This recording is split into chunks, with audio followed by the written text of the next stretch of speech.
Good afternoon, ladies and gentlemen. It's Gregor here again with a quick update of what's on my bench. I've done a little bit, not a great deal the last couple of weeks. Just been trying to sort a few other things out, and life gets in the way, as they say. But what I'll show you is what I've done so far. This is the T55 with the snowplow. It came out quite well. It's just the bog standards, no extras, apart from the barrel. Sorry, the barrel is a metal barrel on that one, but nothing else. Straight out of the box, everything's just more or less the same. So it's got it was the Russian green, and then I did the hairspray technique to get the winter sort of camouflage.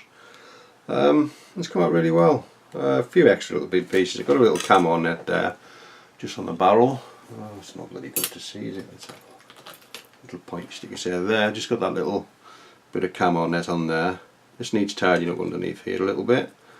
Made my own tow cables. The other ones were not very good at all. They force it to snap when you're trying to manoeuvre into position. So that's new. That's made by myself, as most people do nowadays. The snowplow itself went together really well. It's quite nicely detailed as well. It really is. Let's just move the barrel out of the way. There we go. I don't want to break the handles.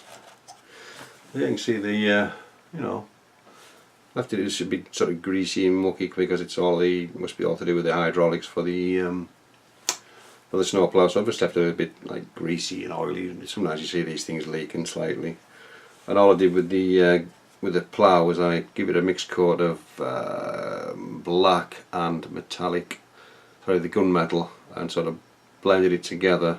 And then I did a slight, you can see that. Let's have a look, a rust bit on the bottom, along the bottom, and then just a bit of white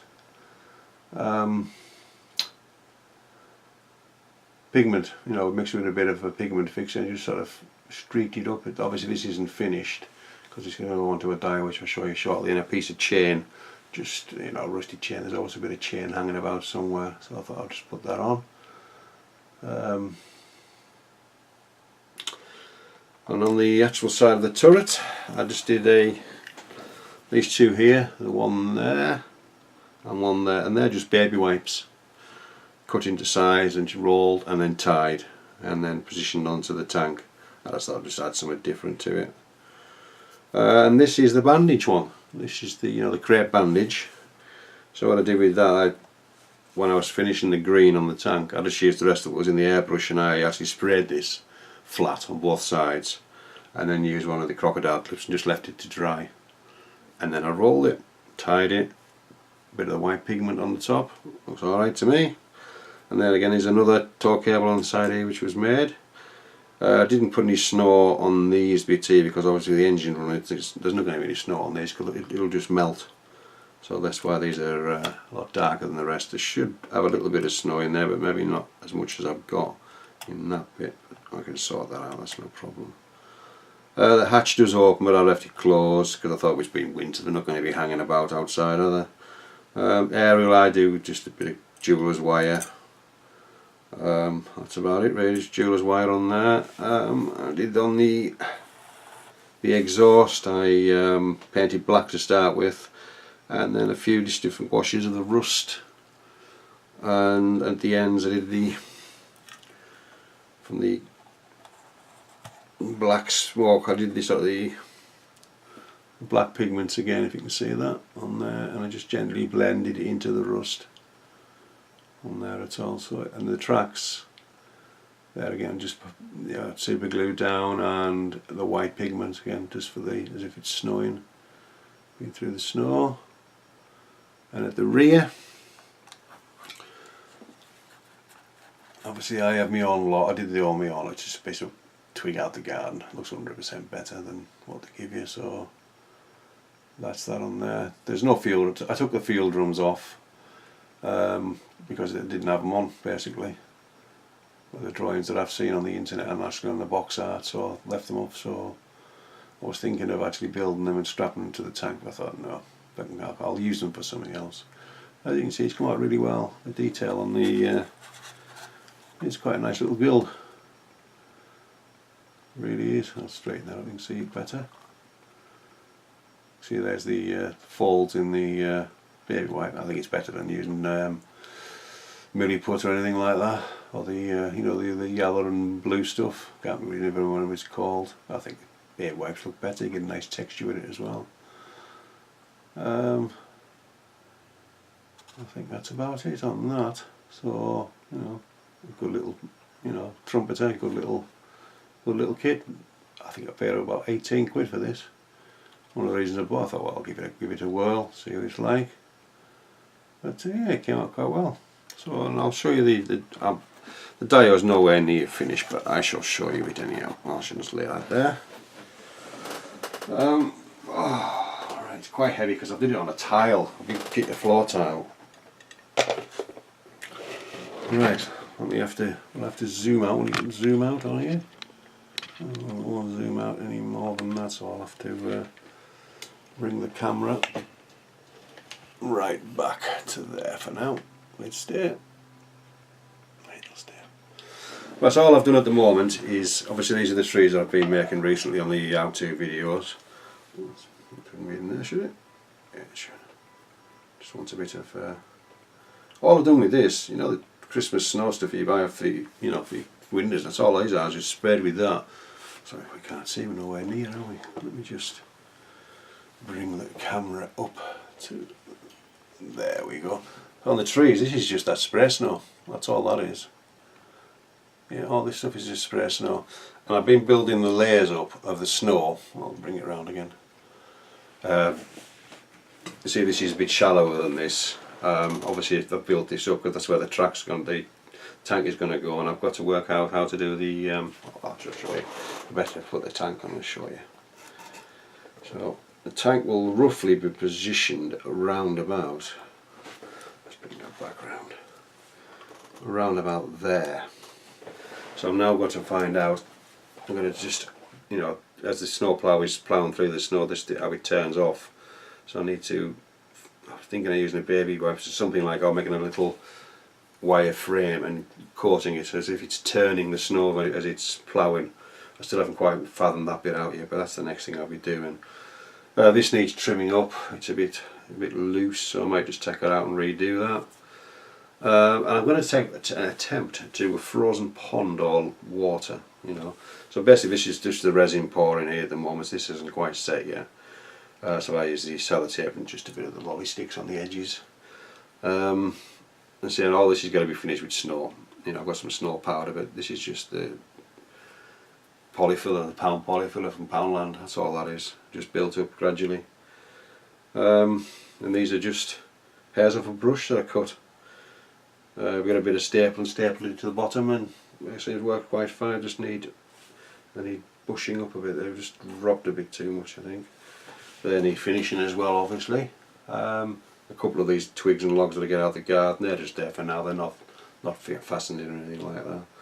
I'm trying to find some finish, because it's finish marking, I'm trying to find some finish winter soldiers. I just can't find any anywhere. I can get a Finnish tank crew, but I can't get the Finnish infantry, anything like that. It's all strange. I might have to do something like a Russian one or something like that, and you know, try and make it look a bit different.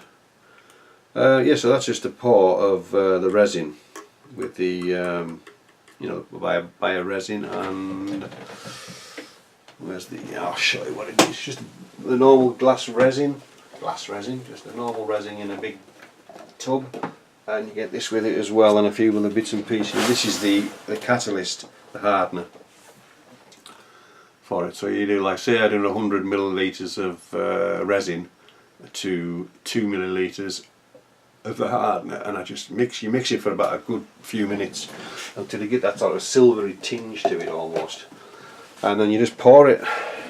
Let's say it's gone right down the side of here, so I had to put sellotape all the way around because it was just dropping slightly, so I might just, I don't know what I'm going to do with that bit yet, but it might be the river running into the bank or something, can make it a part of the river yet, I don't know. Yeah, so that's that bit done, and then I've decided I'm going to try obviously that's going to be frozen.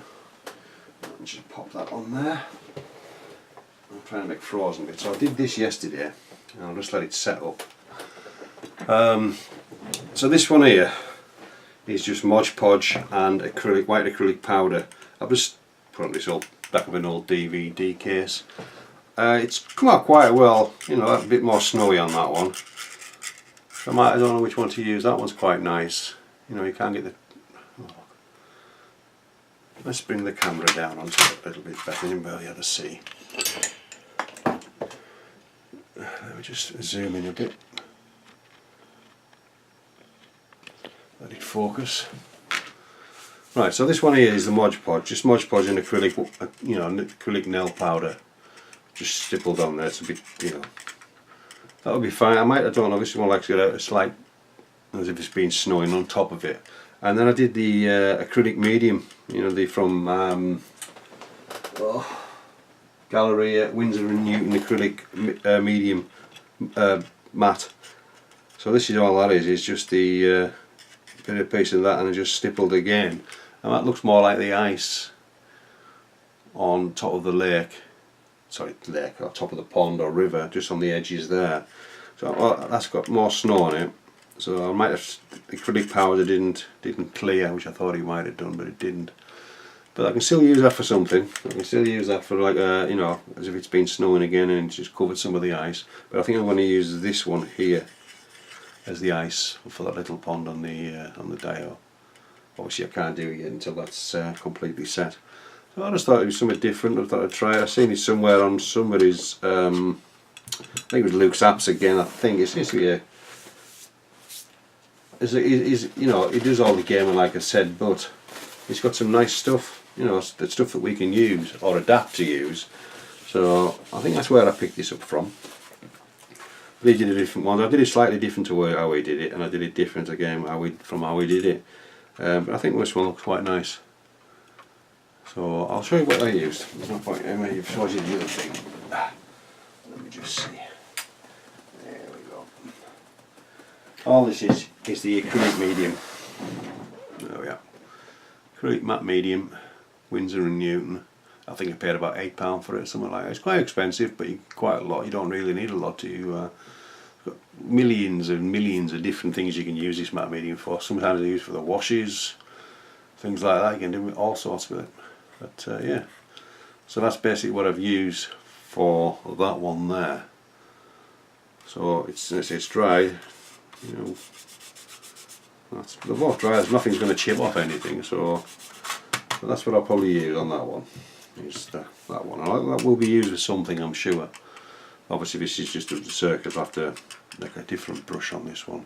Well, that's quite nice. It looks like you know, it does look like ice, I think. Well, I think it does anyhow. So, and also I'll be using that, and also I've been doing, attempting I should say, to make some icicles, which from the clear, you know, from I don't know where I've put it now. Where have I put it? Oh, back in the cupboard. Just, you know, the standard clear silicone that you use in baths and things like that. And all I've done is, you can't quite see them, just done some blobs and dragged them out, let them hung it upside down, so obviously you can see them slightly there. So I'll just let them think, and I'll just snip them off for the icicles, and I'm going to add a couple onto the tank and things like that, because obviously it's really cold in the, you know, wherever it's in Finland. I just thought I'd add a couple of little bits, a few of them, to maybe a couple on the turret and some on the rear end and things like that. I just thought it'd be a bit quite nice to try, and some of them worked, some of them haven't. So I've just left that hanging upside down on a piece of wood. So I should be using them when I get towards the Dio's finished. I'd say it's quite a bit to go on it yet, so I can't really do anything more until the resin's set, and then I've got to work out the, like I say, the stuff from the snowplow and build that up. And obviously this will be a bit darker around the back of it where the tank has been. And also I've been doing and I did the kit review on the old Tiger, the old Tamiya Tiger. I actually built it and got the coat on it already. Let me just zoom out now a little bit, otherwise you're not going to see anything. Never get that right, do I? Okay, let's just bring the camera slightly out and up. There we go. Right, so this is the really old Tamiya one, made in 1970. Like I said, on the kit build, and it went together. Typical Tamiya. Actually easier than a typical Tamiya. It just literally fell together, as people say. It really did. It was an easy build. For an old kit, I think it's got quite a nice bit of detail on it. I really do. I say I've got none of the tools and other bits and pieces on, because I tend to do that. I do them separately. Yes, it's just a dark block with a NATO black, Tamiya NATO black, and then the white highlights, and this is just a the dark yellow. As you can see the highlights. Let me just lift it a bit to see it better. You can see the highlights on the tank itself. So the tracks went together really well. I know I've had to put a stapler in that one, but it tore a little bit, but I'll hide all that with a bit of mixing powder and things like that. Obviously when I do the wheels and weather them. The rear of the tank, only thing I added to the rear of the tank is, let me just move this out of the way, if you can see, I used some Mr. Surfacer 500 to try to get a texture on the smoke mufflers. So before I do anything else now, I'm going to damage them all. I'm going to few bullet holes and a bit of damage on there, same with the fenders and things like that. But, yeah, it's quite nicely detailed. Got an old kit. There's the jack, which I should have left off really, but it's on there now. And these were quite nice little rubber parts. They were actually like a plastic rubber bendable, and they really went together so easy. Yeah, I can't understand why other companies make it so hard for them to do. Really simple. It tells you how much to cut them. Almost 4 centimeters and 3 centimeters for the inner ones. You put a cap on the end of the other ones, and the other ones won't go to the air filters. The short one goes to the air filter at the top, and the longer one goes to the air filter at the bottom. Yeah, it's quite nice and so easy to do. The tracks are just standard Tamiya tracks. I thought, well, I'm going to do the kit, I'm going to do it as it was. So just a bit of the old super glue and just sort of got it down. There's a bit of a kink in there at the bottom, but that's somebody wants to speak to me, I'll say that shortly. So yeah, but quite a nice bit of detail. The gun is just the, out of the box again. Nothing wrong. We've got this, fairly easy to get the seam out. Spend a bit of time and you've got the seam out. Same with the little machine gun at the front, that's all workable. I was going to try and drill it out, but it's just so small to drill out that. And I haven't got any left of the little, off the glue, off the, what's it called? The Revell contacted as professional. I've got none left, so I can't do that. These are just the shackles on there. Looks like it's coming off, doesn't it? So it's clicking back in. There we go. Then obviously there are tracks to go in. There's a track, that's a track rack, so there'll be tracks to go in there when they're done. So all I've done with the tracks is what they do on Andy's Hobby coat. It's just matte black. I give it a matte black coat first, and then I did a mixture of, what was it, 50% black, 40% NATO brown, and 10% just flat red. I mix them, and it's like a rusty tinge to them almost. But I'll be using, obviously, I'm going to try and do a new thing with the tracks when I get around to them. I'm going to make my own track wash if I possibly can. I'll let you know how that goes. So as you can see, it was a nice easy little kit. Everything's as it should be. It works. No problems, no fit issues, absolutely nothing. Absolutely nothing. So the old kits are still good and they still stand up. I don't care what anybody says. You can go all these rifles, you can buy all the Dragon kits in the world. Fair enough, they may be more detailed and more accurate, but this is a good representation of a Tiger to me. Obviously the rivet counters would pick holes in it, but I don't give a toss what they think. I really don't. You know, if they want to be stupid and say, oh, there's too many things there, not enough on there, and the barrel is 2mm longer than it should be, and you know, sod 'em. Oh, sorry, and also I did have some aftermarket. I did have some photo etch grill covers as well, which I had to slightly cut because of these little brackets that I put on there. I've had to make them fit, and the same with these ones on here because the hatch cover, the hatch hinge. But apart from that, went easy peasy. Went together. I've got two figures. I put them together. They're the old Tamiya ones that came with the kit, which all I've done at the moment is I've just stuck them together. At the moment, there we are. And I say they're all right. You know, the typical 1970s figures. Big massive bloody hands I've got on them. That's the only thing. It really goes as if he's got bloody big claw gloves on. So I might use them yet if I'm going to build it out of the box and everything else, so I might use them. And that's the commander, and no, so that's the I mean, it must be the driver, or you know, and obviously got the tank commander as well. He's got his binoculars and his earphones on. Sorry, his earphones. Not too bad. They're not enough for the 19. These were actually made in 1968. This kit, the figures. So I was only 3 years old when these bloody things were made. So it just shows you, you know, the figures haven't really changed it drastically over the years.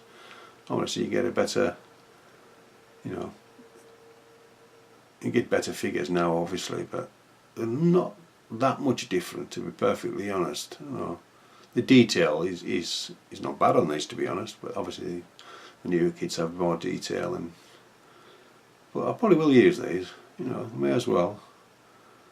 So they're okay. You know, you're going to see the legs, and you know, you're going to see the torso, aren't they? So just the hands look a bit too big, especially on this one.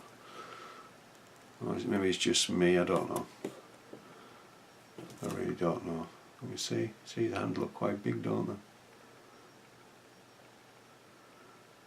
Especially that one there, but it's slicking out flat. But I'll use them. I know. I'll tidy them up. I don't think that I need any. No, maybe just a slight one on there. A bit of the old sprue glue, whatever you want to call it. Just to tidy it up on that shoulder there. His arm slightly, to sort of mess around with the arm position because it wouldn't go right on the front. If it went right on the front, it wouldn't go right on the back, and then vice versa. So I did it up, made it closer on the front, and then the back I can just sort of fill in slightly. But apart from that, no problems. So that's the figures for that. Anything else I've been doing? I think that's about it, I think. So we'll be getting on with this today. I'll probably do a you know, just a typical camouflage, the white camo, this is the green camo, that's just the green on there. Greuche Deutschland, whatever you want to call it. So that's what the figures will be in the decks. Where's the decals? The decals, I don't know if they're going to work or not because of the kit being that old. But they don't look too bad. They don't look too bad at all. You know, they really don't look too bad. Bit yellowy, but we'll see. We'll see when they come off. You got for two markings. Obviously, you got plenty of numbers for the tanks, and you got the. Let me think what it was. Let me just check it. What it said there were on the tank division. It was your Wehrmacht Tank Greuche Deutschland division. That's the. If you can make that one out on there. That's the beside the little. I think it looks like a tiger or something. There's a little white helmet looking thing there. So that's for the Greuche Deutschland. So I'll probably be doing that one. One of my subscribers has asked me to do it at Greuche Deutschland, so I said I would do that for him. So I'll probably, that's that one. And the other marking is for the Heavy Tank Battalion, the 501st Heavy Tank Battalion. That's a little, with a little, like, looks like a tiger, I'm presuming. So yeah, I'll be doing the Greuche Deutschland, so which I will start probably after I've done this review. Well, the review, this update. What's on my desk or bench or whatever. So yeah, I've got a look for an old kit. I think it's quite well. See, I've got a couple of other kits. I've just purchased the haven't received it yet. It's the Academy one with the full interiors. Me, Paul and Jack, we're going to do a sort of a group build with 3 of us in. I think it'll be after the new year, until we all get our kits. We all haven't received them yet, so I thought we'll do a little group build with everybody. So there's no time frame on it, we'll just do it as we can do it, build, you know, go along as we can. I'm looking forward to doing the one with a full interior. Apparently it's not too bad. It's an oldish kit being re-released, I think, and obviously there's a few things that aren't correct on it, but well, so they say. But to me, when I look at the I've had a look on the YouTube and seen one put together and a few pictures, and to me it looks striking. It really does. The interior, a full interior. So I don't know how to do this yet. I've seen something at Telford that I might try and do in a similar sort of fashion if I can find a piece of clear tube, or I might just cut, you know, across here so you can see, you know, the interior on there and the engine and all the turret detail. I don't know what I'm doing yet. I might just, if I can find that piece of clear tube and I can build it, you know, like of the obviously the hole at the bottom and then this slightly raised off, and then you show the engine and all the interior, and then lift it up again and we've got the turret and all the turret detail. I was quite impressed with that. I'll try and do something similar to that if I can do that, but so that's not till next year. But yeah, looking forward to that. So that's why I did this as well, because I never built the Tiger. The only Tiger I built was the old Porsche Tiger, which was an enjoyable build. That was a Zvezda kit. This is a Tamiya kit, and this went together just as well as the Zvezda kit. But this is my first, as I say, proper Tiger. It went together well. Quite pleased with it. Just needs giving it the camouflage pattern, the decals, and I'll give it a dull coat, and then onto the weathering. So I think that's it all about all we can say at the moment. There's nothing else I've got to do or say. So thank you very much for watching, and thank you very much for subscribing to my channel. And if you like what you've seen, just give us a big thumbs up, and leave comments, bad or good. I don't mind. If you want to leave a negative comment, just say why you think why I'm rubbish or whatever. So that's about it really. So this is Greg signing off, and thank you for watching.